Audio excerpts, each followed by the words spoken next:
कभी दुनिया के सबसे सुरक्षित और खुशहाल देशों में गिना जाने वाला कनाडा, आज वही देश कई लोगों के लिए जीने लायक क्यों नहीं रह गया है। सोचिए जरा, आसमान छूती महंगाई, जॉब क्राइसिस और बढ़ते खर्चों ने लोगों को अपनी जिंदगी और अपने फ्यूचर को लेकर दोबारा सोचने पर मजबूर कर दिया है। हजारों इमिग्रेंट्स जिन्होंने कभी कनाडा को अपना ड्रीम डेस्टिनेशन माना था, अब इसे छोड़ने की सोच क्यों रहे हैं? क्या ये वही कनाडा है जो एक बेहतर भविष्य का वादा करता था, या हकीकत अब कुछ और ही कहानी कह रही है? इस वीडियो में मैं आपको कनाडा की असली तस्वीर दिखाने वाला हूं, जो शायद आपने पहले कभी इतनी साफ न देखी हो। दुनिया का दूसरा सबसे बड़ा देश इस समय गंभीर चुनौतियों से गुजर रहा है। महंगाई की बात करें तो 2022 से 23 में कनाडा का इन्फ्लेशन रेट 8% तक पहुंच गया था, यानी 40 साल का रिकॉर्ड। 2025 में ये रेट जरूर 2 से 3% तक आ गया है, लेकिन हाउसिंग और रेंट की मार अब भी लोगों की कमर तोड़ रही है। जॉब मार्केट भी कोई अच्छी हालत में नहीं है। जून 2025 तक एम्प्लॉयमेंट रेट 7% रही, जो पिछले 9 सालों में सबसे ज्यादा है। कोविड को छोड़ दें तो खासकर युवाओं में बेरोजगारी 14% से ऊपर है। हाउसिंग क्राइसिस तो सबसे बड़ा सिरदर्द बन चुका है।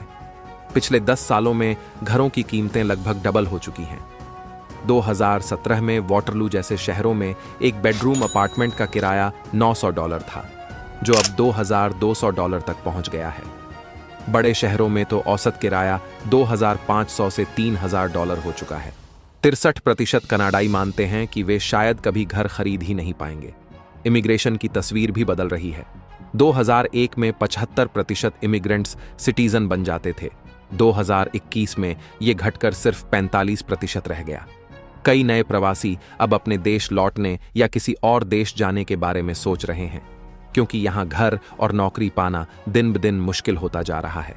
इकोनॉमी की बात करें तो कनाडा अब भी तेल, गैस और खनिज जैसे नेचुरल रिसोर्सेस पर काफी निर्भर है, लेकिन मैन्युफैक्चरिंग सेक्टर में निवेश घट रहा है और कई कंपनियां सस्ती लेबर के लिए मैक्सिको और एशिया जैसे देशों में शिफ्ट हो रही हैं। औसतन सैलरी $4000 से $6000 प्रति माह है, लेकिन टैक्स, महंगाई और खर्चों के बाद मिडिल क्लास के लिए ये आमदनी काफी तंग पड़ जाती है।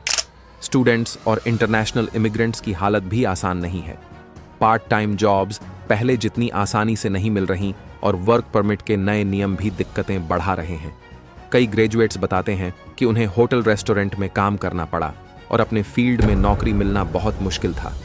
क्राइम की बात करें तो 2024 में क्राइम सिवेरिटी इंडेक्स घटकर 77.9 पर आ गया है, यानी थोड़ी राहत जरूर है।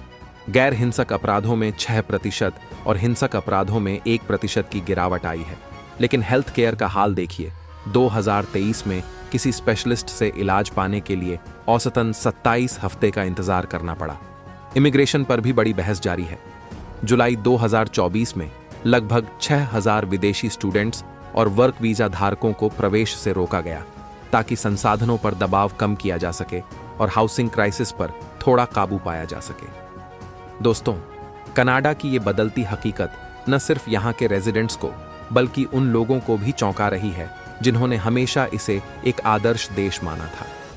लगातार बढ़ती महंगाई, रेंट की मार और जॉब की कमी ने आम लोगों की जिंदगी और मुश्किल कर दी है। अब सवाल ये है, क्या आप भी उन लोगों में से हैं जो कनाडा में अपने फ्यूचर को लेकर परेशान हैं? क्यों आज इतने लोग इस देश को छोड़ने के बारे में सोच रहे हैं?